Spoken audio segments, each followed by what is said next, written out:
Hello ladies and gentlemen, and welcome back to the channel. Oxide Magic and it's Jordan here, and as you can see we're doing a bit of a different deck tech today. Yes we are. We have our 1v1 commander deck that I have built as part of the Content Creators Cup that I have entered. I saw some of the other lads have been putting up their own deck tech videos and they look really sweet. I am terrified of Rogue Deck Builder's one with his Artifacts Energy, that's insane. But Tasty Snacky's Thassa deck, I'm going to struggle, quite frankly. I'm terrified of it. But anyway, I always wanted to show you what I've decided to enter into the fray with. So, as you can see, to begin with, I decided to go for Wort Boggart Auntie as the commander. I figured I would go quite heavy into something I know quite well, which is goblins. So with this, Wort Boggart, we get the benefit of, we get all the black goblins and red goblins from, because some of the black goblins from the Lorwyn block are really sweet. You get a lot of good synergies. She allows a good graveyard recursion sort of thing, so I am running quite a few goblins that do things either when they enter the battlefield or when they leave the battlefield sort of thing, so it gets some recursion synergy with that. Benefit as well is that we're running some tribal synergy, so which allows me to get replayability on certain spells. So generally means that we're going to have a good time all around. So to begin with, we will just go over the one drops, I suppose. Right. So Boggart Birthright, as I said, tribal sorcery allows us to get Goblin card back from graveyard to hand for 1 mana. This allows us to get double recursion in the same turn later down the line. Knucklebone Witch is whenever Goblin is put into the graveyard, she gets +1/+1, so that can get out of hand quite quickly, especially when I'm chump blocking. Prickly Boggart has Fear, he's a 1-drop for 1/1. Some of the synergies with the black goblins themselves is you need to have prowl costs, so you need to get Fear, you need to get through the board quite nicely. Obviously, Fear's not going to do anything against an artifact heavy deck, especially in terms of rogue deck builders, but it would be really interesting. Shambling Goblin, 1-drop. Obviously, with dies, you can put -1/-1 until the end of turn on a creature opponent controls, so you can get some synergy from that. Bushwhacker, you want to use this for sort of an alpha swing, get some damage in there, which is really cool. The Chirurgeon, he allows you to sort of regenerate a goblin, so it's just giving you extra protection. We are running quite a few lords in this, which is really sweet, so you know we get some really cool synergies going with that. Goblin Grenade, it's a one shot, but I love Goblin Grenade because we're only at 30 life. If I can do a lot of damage, throughout the game, sort of thing, this could actually seal the deal to win quite nicely. Goblin Guide, fantastic card. 1-drop, it's 2/2 with haste. Yes, it gives some sort of beneficial to your opponent. Obviously, it allows them to get lands into their hand, but you can do some stuff with it, which is quite cool. Goblin Lackey is a card I've been dying to try out and play with, and of course, because this is only feasible to use it in Legacy and Vintage. He basically, when he deals combat damage to you can put a Goblin permanent card from your hand onto the battlefield, which is really sweet. Goblin Sledder, basically he can, if our opponent, if we do an alpha strike and he blocks a certain way, and if one Goblin's unblocked, we could theoretically win with the amount of damage on the stack. With the amount of damage by sacking all the other goblins to it. Legion Loyalist, haste gives the battalion trigger, which gives it trample and first strike, which is again really sweet. Quest for the Goblin Lord is a card I absolutely love, and I can't wait to begin using it again. I was running this in my modern deck for a while, and then I've took it out because benefit we get is that it's 1 mana enchantment. Whenever a goblin enters a battlefield, you get a quest counter on it, and then once it has 5 or more quest counters, all creatures you control, not goblin creatures, get +2/+4. So it just makes goblins even bigger. So this with synergy with Legion Loyalist just gets insane. Tarfire is our recursion shock spell, which is really good. Whether we're just doing shocks to the face or shocks to creatures, it'll be really useful. Vandal Blast is the artifact hit, because I was debating between Rite of Replication, but I quite like Vandal Blast just for destroy everything on the board. Relic of the Genesis for any opposing graveyard recursion themes we want to take out. That's it for pretty much the 1-drops. Moving on to the 2-drops. Frogtosser Banneret makes Goblin and Rogue spells cheaper to cast, and he's got haste as well, which is sweet. Ultimate price, bit of monocoloured removal. Against some decks, against some of the other lads' decks, this is going to be a dead card, but you know, I needed a cheap removal spell in, and ultimate price sort of tends to work most of the time all around. Warren Weirding allows us to basically, the target player has to sack a creature, so we can do this on our opponent if there's only got one for a blocker. If the creature is a goblin and sacrifice, that player gets 2 1/1 black goblins. So if we're doing it on ourselves, we can get more goblins out of this. So we can do this on tokens to get on 1 token to get 2 tokens. It is really sweet, and again, it's recursion as well, sort of thing with the Goblin Tribal. Waste Not is a sort of the sub theme of what we're going for. We are going creature beats, but we have some discard outlets. So this will actually give us a chance to get more bodies on the floor, a bit of mana to cast more spells occasionally, and obviously, if they discarding non-creatures and non-land cards, then we get to draw cards as well, which is a bit of card drawer. Desperate Ritual, just like to have a little bit of ramp. Theoretically, you can do a lot of things with this, and I do use this in my modern deck, which I always love. Goblin Lookout is beneficial with it, is that it can you can make your goblins bigger by just sacking one. So you would sack like a basic token, or you would maybe try and trade up in a combat by sacking 1 goblin to trade up quite nicely. Piledriver, just all round fantastic, really good card, I love it. Mogwai Marshal, yeah, just get goblin tokens, bring goblins to the field all day. Roast is a spell that I quite like. I was debating about this spell quite a lot, but you know, it's a really sweet ability.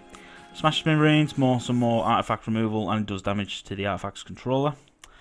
Grenzo, benefit with him is that you get you can go tag creatures, so you can make them, or you can exile the library, bits of the library, and cast spells. Mardu Scout, basically you want to dash this guy out. I use this a lot as the Mardu Scout synergy with the Quest for the Goblin Lord, and it is really good for triggering it. Warren Instigator, just a bigger Goblin Lackey, but with double strike, and it has the same ability. Deathraiders, quite simple, they're amazing with trample.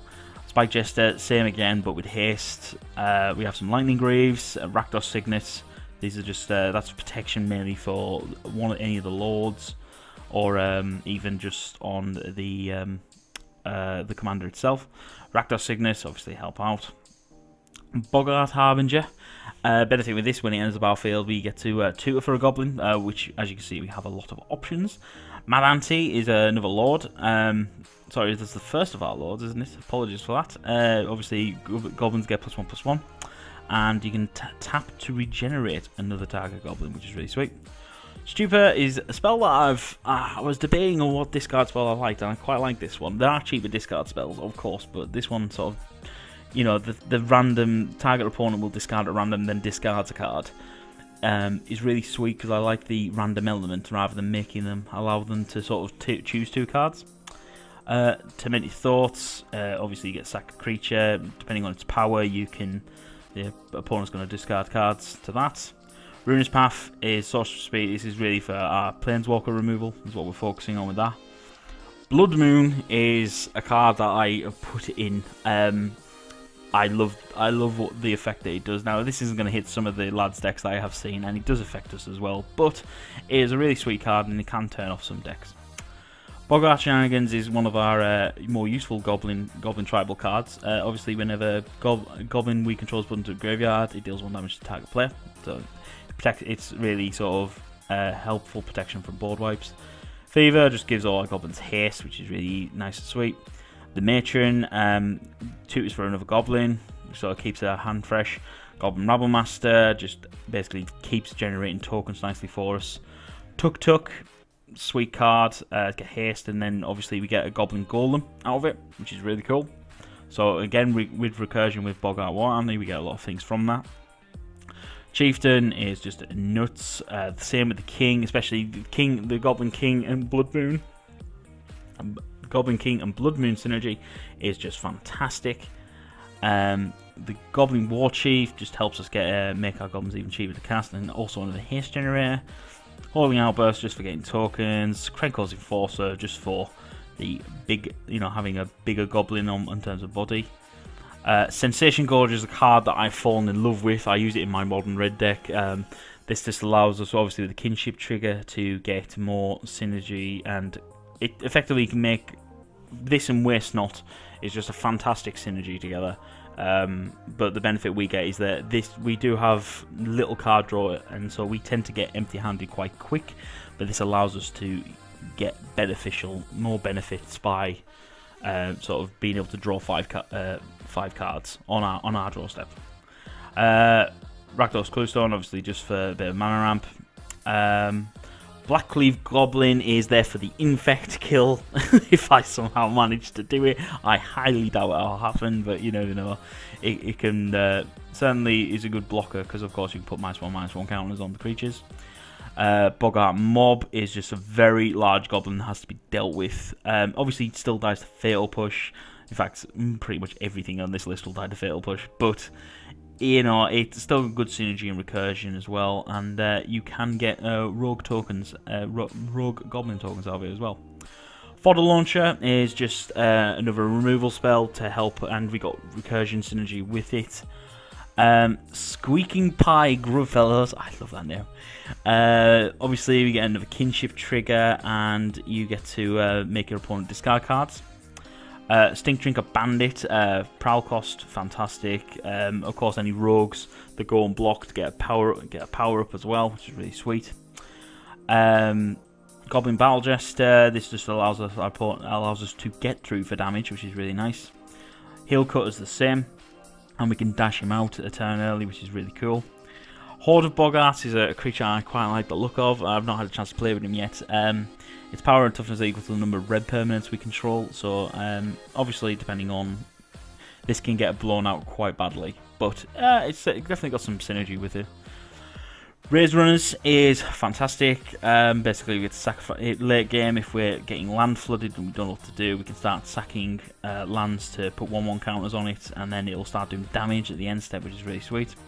Krenkor just is there for one reason only, is to generate a ton of tokens. This and the Horde of Boggarts is going to get hilarious, quite frankly, if I get that combo off. Murderous Redcap, is obviously deals damage to its power, which is really sweet, and it has persist trigger, so we get multiple.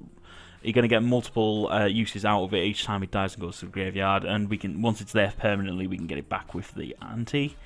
Ashenmoore Leige is the only non-goblin creature in this deck. I'm using him just as another lord. It's just useful for doing lots of things. And obviously when it becomes target of a spell or an ability, that player loses 4 life. But yeah, it is really sweet. And Goblin Charbelcher is one of our other cards. And it is so sweet. This thing could do a lot of damage. We do have a lot of mounds. Obviously we can hit some swamps, but it's going to deal some damage, and so it has to be sort of dealt with, sort of thing, which is really sweet. And moving on to the 5-drop slots, we have Warren Pilferers is another rogue creature. And when it enters the battlefield, I get to return a card from the graveyard to my hand, and if it's a goblin card, the Pilferers will gain haste. So as you can see, we have a lot of goblins. Earwig Squad is one of the more cooler, definitely cooler cards I enjoy. Benefit is once you've got the prowl on it, it's a 5/3 for. You can effectively get this out for a 5/3 for 3 mana. But if you have prowled it, you get to search your opponent's library for 3 cards and remove them from the game, which is just awesome, sort of thing. So if you're going up against a pesky problem deck with a combo, you just get to look through their deck and go, nope, take this, this, and this away. And obviously we have recursion synergy with Wort, Boggart Auntie from this. Lava Axe is a bit of damage to the face. Seige-Gang Commander is great late game, great in a board stall. You get to start sacking goblins and shocking your opponent. Voracious Dragon is the only. I have 2 non-goblin creatures, but this one is just so good with the goblin synergy. Obviously, whenever it enters the battlefield, you get to devour, and it will deal damage equal to twice the number of goblins it's devoured when it enters the battlefield. So this could be a late game smash to the face quite nicely. Traitor's Row.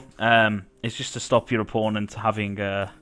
It's basically it's tapping an untapped creature they control, so it removes a blocker from the combat, and it deals damage to its power equal to its controller, and then you get to conspire with this as well, so you can do a lot of damage late game with this. Gauntlet of Power just helps us mana ramp. Obviously, it'll help our opponent mana ramp as well, but we've got to sort of be careful with that. Pyromancer's Goggles is just to help us with our spells and duplicate them, so quite nicely. Havoc Festival is this is my horrible answer to any sort of life gain synergy, or if I am getting sort of locked. Havoc Festival, obviously players can't get life, and at the beginning of each player's upkeep they lose half their life total rounded up, so that's going to be entertaining to deal with. Obviously I may not be casting this if I'm in a severe situation, but you never know.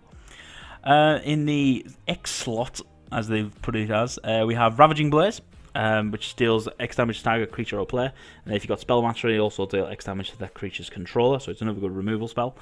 Grenzo Dungeon Warden, this just allows us to get goblins coming onto the field quite nicely. A lot of our goblins are less power than Grenzo, so they should automatically come on the board. If not, we can do a lot of sort of really good synergies with it, which would be really cool. Rakdos' Return. This is obviously in ties with Waste Not. Benefit we get they deal X damage and they have to discard X cards. And the final card is Riptide Replicator. It's an artifact. When it enters the battlefield, you choose a colour and a creature type, and it enters with X charge counters on it, so 4 and X. And the benefit, you then pay 4, tap it, and you get to create an XX creature token of the chosen colour and type, where X is the number of charge counters on Riptide Replicator. So obviously we're going to name goblins, and we could theoretically, stupid late game, have a 10/10 goblin token, which would be funny. It's definitely something that's going to be interesting to see. But yeah, so this is my deck tech for 1v1 Commander for the Community Cup. I hope you guys have enjoyed this. I think this is definitely going to be a fun deck to play. Oh, sorry, just to really run through the lands. Obviously, we're running Annie's Hollow, Blood Crypts, Fell Caves, Canyon Slough, Dragon's Skull Summit, Command Tower. You know, it's basically the standard sort of land package you run in a two-color deck. You know, trees, sinks. Because we have such a low CMC, we are running only 23 lands. I've not found from the practice games that I've had any issues. But yeah, so apart from that, this has been my deck tech for Orchid Magic Jordan, and signing off. Thank you for watching the video. Please remember to hit that like button, it supports the channel for free. Also subscribe, and remember, if you don't want to miss any videos, hit the bell icon right next to the subscribe button. Thank you for watching again. Goodbye.